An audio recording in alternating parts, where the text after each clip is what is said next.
In a previous video, we introduced the generic professional capabilities and capabilities in practice. We also told you that all curricula are becoming outcomes based. That is, when a trainee has acquired all the capabilities needed for a safe practice as a day one consultant in the specialty, then they have reached the end of training and can apply for certification. Incorporating GPCs and CIPs into this, we can say that a trainee will have reached the end of training when they are at the level expected of a day one consultant in each of the CIPs and in the generic professional capabilities.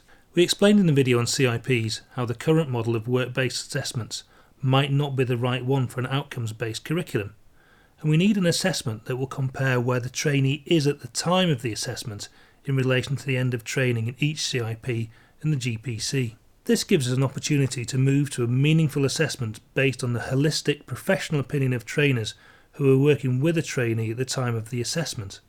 We'll also explain how this will provide a great opportunity for relevant and constructive feedback at regular intervals, not just about performance in isolated small areas covered by individual work-based assessments, but about how the trainee integrates all the skills needed to perform in each of the CIPs.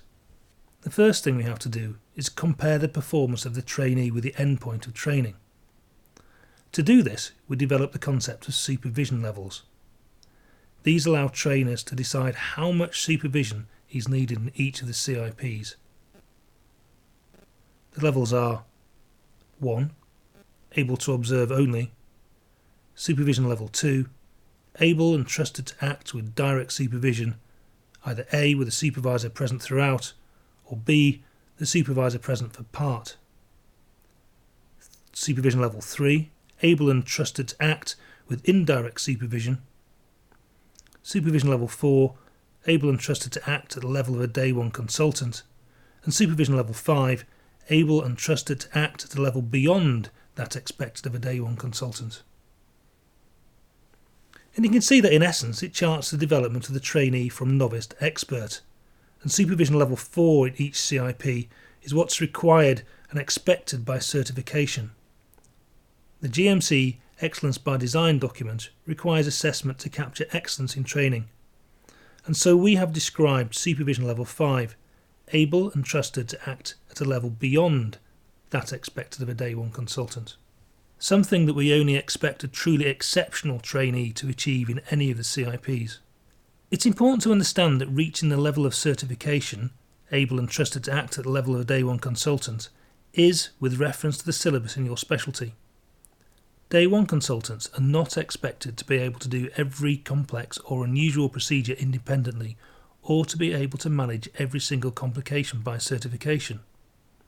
We all recognise that complete independence is reached during a process of mentoring, formal or informal, following certification.